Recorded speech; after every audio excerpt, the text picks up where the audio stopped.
আমার নাম বিপ্লব মন্ডল। আমার বাড়ি পশ্চিম মেদিনীপুর জেলার অন্তর্গত কেশপুর ব্লকেতে। আমি একটি কর্পোরেট কোম্পানির হয়ে কাজ করি এবং আমাকে ডেলি বেসিসে কাজে বেরোতে হয়। তো আমি যেদিন যেদিন কাজে বেরোতে পারি অতিরিক্ত বৃষ্টি বা অতিরিক্ত গরমের জন্য সেদিন আমার স্যালারি ডিডাক্ট হয়ে যায়।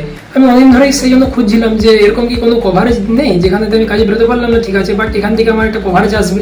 তো আমি সেই সময় বায়াজের অর্থাৎ বেজিকের একটি পলিসি সম্পর্কে অবগত হয় জুন মাসেতে, এবং সেই পলিসির নাম হচ্ছে ক্লাইমেট সেভ পলিসি। সেখানে গরম এবং বৃষ্টি দুটোই রয়েছে এবং আমি বৃষ্টিটা পারচেস করেছিলাম, অর্থাৎ পলিসিটা আমি নিয়েছিলাম। ইস্যু হয়েছিল 14 জুন এবং আমার পিরিয়ড ছিল 17 জুন থেকে 23 জুন। তাতে আমার দুটো ক্লেম হয়েছিল, 17 জুন একটা, 22 জুন একটা। আমার ক্লেম হয়েছে, মেসেজ আসছে এবং এতটাই স্মুথলি ভাবে মেসেজ এসেছে ক্লেম হয়েছে এবং অটোমেটিক ভাবে ওখানেতে ক্লেমটা সেটেলমেন্ট হলো, ডিসবার্সমেন্ট হলো এবং স্মুথলি ভাবে আমার অ্যাকাউন্টে ঢুকেও গেল।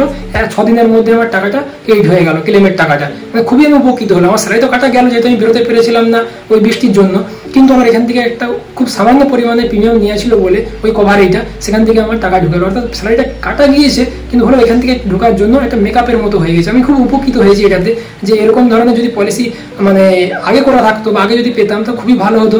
যাই হোক, আমি বিগত মাসে জানতে পেরেছি, তো আগামী দিনে আমি আরও করতে চাই এবং এই কভারেজ আমি নিয়ে রাখতে চাই। খুবই ভালো জিনিস এবং আমি খুব উপকৃত হলাম। বায়াজকে ধন্যবাদ এই ধরনের প্রোডাক্টটা লঞ্চ করার জন্য।